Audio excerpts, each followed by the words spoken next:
যুক্তরাষ্ট্রের পশ্চিম উপকূলে ভয়াবহ প্রাকৃতিক বিপর্যয়ের আশঙ্কা করছেন বিজ্ঞানীরা। তাদের ধারণা, ক্যাসকাডিয়া সাবডাকশন জোনে যদি বড় ধরনের ভূমিকম্প হয় তবে মুহূর্তের মধ্যে আছড়ে পড়তে পারে 1000 ফুট উঁচু মেগা সুনামি। নতুন গবেষণায় বলা হয়েছে, এই সুনামির কারণে উপকূলীয় এলাকায় হঠাৎ ভূমিধস এবং শত শত ফুট উচ্চতার ঢেউ তৈরি হতে পারে। এতে লাখ লাখ মানুষ, অবকাঠামো এবং ভয়াবহ পরিবেশের ক্ষতি হওয়ার ঝুঁকি রয়েছে।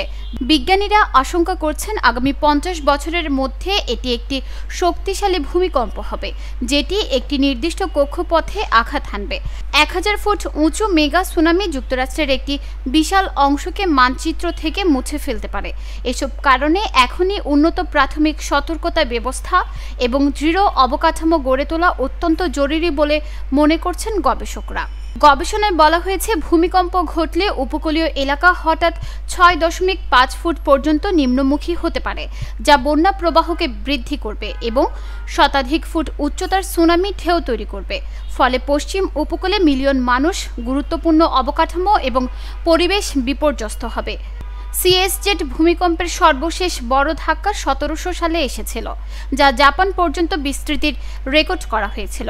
বর্তমানে ঘন বসতি, উন্নত শহরাঞ্চল এবং গুরুত্বপূর্ণ যোগাযোগ নেটওয়ার্কের কারণে প্রভাব আরও ভয়াবহ হতে পারে।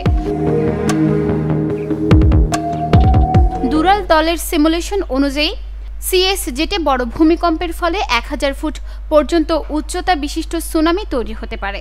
সিয়ালেট, পোর্টল্যান্ড এবং উত্তর ক্যালিফোর্নিয়ার শহরগুলো মিনিটের মধ্যে প্লাবিত হতে পারে।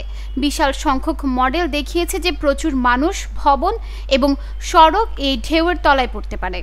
গবেষকরা বলছেন, হঠাৎ ভূমিধস এবং চরম ঢেউ একত্রিত হলে এমন পরিস্থিতি হবে যা পূর্বে ইতিহাসে দেখা যায়নি।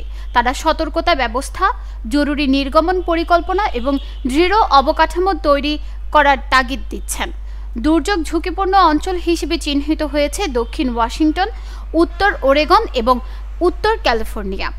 এলাকা নিম্নভূমি হওয়ায় সমুদ্র স্তরের বৃদ্ধির কারণে 2100 সালের মধ্যে স্থায়ী প্লাবনের সম্ভাবনা রয়েছে। স্থানীয় সরকার, নীতি নির্ধারক এবং নাগরিকদের সহযোগিতায় সতর্কতা ব্যবস্থা ও কমিউনিটি প্রস্তুতি কার্যক্রম জোরদার করতে হবে। আগামী মেগা সুনামি ঝুঁকি কমাতে এখনই পদক্ষেপ নেওয়া অত্যন্ত জরুরি। নিউজ ডেস্ক, চট্টগ্রাম সময়।